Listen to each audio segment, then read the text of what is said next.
Philosophical Mysticism, a spiritual handbook for mankind, simplified into 100 short lessons. Lesson 4, memories. So earlier in the sort of series of lectures, series of lessons, that the mind in philosophical mysticism, the mind is composed of memories and ideas. So let's really look at memories. The first component here of the how I'm defining the mind. So in terms of memories here, for the most part, I follow David Hume in holding that memories are attributed to sense impressions or are ultimately derived from sense impressions. So in terms of memories, they are going to be reducible to sense impressions. So I'm gonna follow Hume there. In terms of what existing theory sort of coheres best with mine, I'm going to sort of follow Hume in this regard, at least regarding memories. But I'm going to differ from Hume in some important ways. One way is that I differ is that for Hume, he's going to hold that ideas are simply less vivid copies of sense impressions. Or at least he's going to hold that for simple ideas. But of course, the complex ideas are going to build on the simple ideas and so on. So it's still going to be attributed to some sense impression. So for Hume, ideas are simply less vivid copies of sense impressions. I'm going to reject this view. For my theory, ideas are not reducible to sense impressions. Of course, this might just be a sort of verbal dispute here. And the problem that a lot of people, a lot of philosophers sort of have this problem that I pointed out before, is that Hume fails to make a clear distinction between memories and ideas. He does sort of talk about somewhat of a distinction when he sort of tries to distinguish between, the past and imagination in terms of being faithful to the original sense impressions. But really, at least in my reading of Hume, there really isn't a clear distinction here between memories and ideas. And for the most part, for Hume, he sort of treats ideas as just a type, memories as just a type of idea. He sort of puts it into the same category.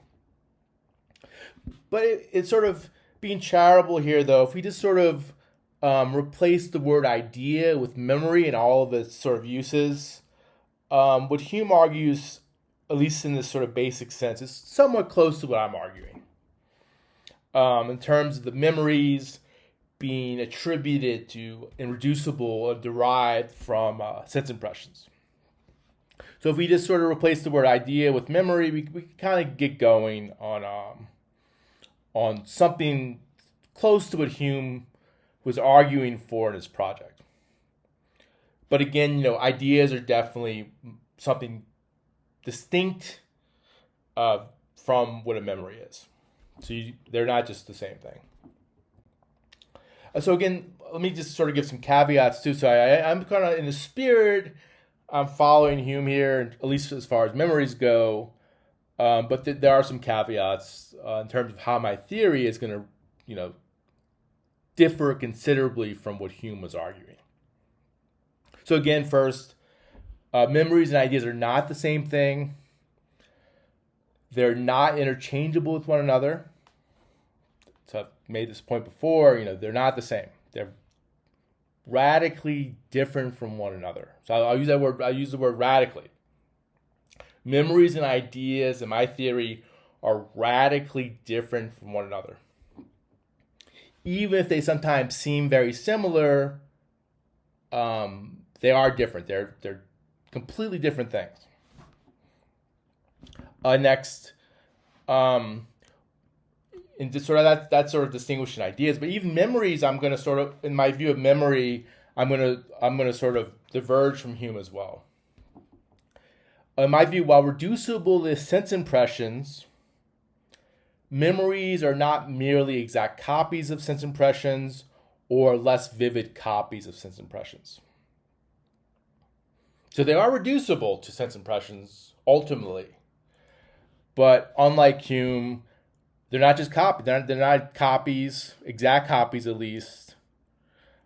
They're not just less vivid copies. They're something different.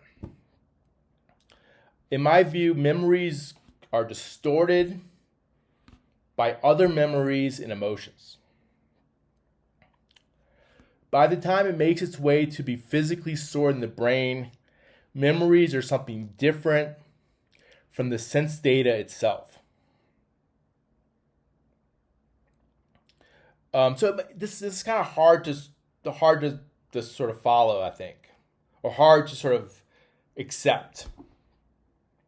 So we see a tree, and we sort of look at it, and we remember it, and 5 minutes later we think of the tree, and the image we have in our mind it seems pretty similar. But that, in my view, it's an illusion. It may seem to be identical to or just a less vivid recreation of the original sense data or impressions, like the tree, but this is simply an illusion that the brain creates. So it seems to be sort of a less vivid copy, but really, that's just the brain fooling you. It's playing a trick on you. The truth is, it's not an exact copy. It's not even a less vivid copy. It's very much distorted by your other memories and by your emotions. So how do I define memories? So in my theory in philosophical mysticism, I define memories as any representation that resembles sense impressions and is physically stored in the brain. So again, any representation that resembles sense impressions and is physically stored in the brain. And as far as sense impressions go here, I'm largely referring to impressions of the five senses, sight, hearing, smell, whatever. That's what I mean by sense impressions. Of course, like Hume is going to include like emotions, reflection as sense impressions. I'm not going to accept that. Emotions are not sense impressions. I'll argue for this later. I'll go into much more detail. I'll definitely make this argument later. But for our purposes here for this definition, by sense impressions, we're talking about the five senses. Also, representations need not be accurate. Only resemblance is required. So, for example, I could form a representation of other people's lives, or imagine what their lives are like, or remember a supernova. But these representations are likely not accurate or identical to any specific sense impression. So you can't really have an accurate representation of a supernova. It's not the same as the impression that you would have if you somehow were able to experience that. So the representations need not be accurate. They only need to resemble sense impressions. Another thing, memories need not refer to the past. Present or immediate representations are memories if they both resemble sense impressions and are physically stored in the brain. So under this view, mental images are memories. Present mental images are memories. This would also include false memories and false mental images. So for instance, if I imagine a unicorn, it's a memory because it does resemble sense impressions. E.g., it resembles a horse, it resembles a horn. Sort of put these together. So the resemblance is there. And the same would be the case for false memories. For false memories, even if it's completely fabricated in the mind, always there is some resemblance. If it's a memory, there always is some resemblance to real sense impressions. So for this theory, for my view, only resemblance is necessary. So as long as it resembles sense impressions, it's going to be a memory if it's also physically stored in the brain. All right, that's the lesson. We'll go into more detail about memories, unconscious memories later.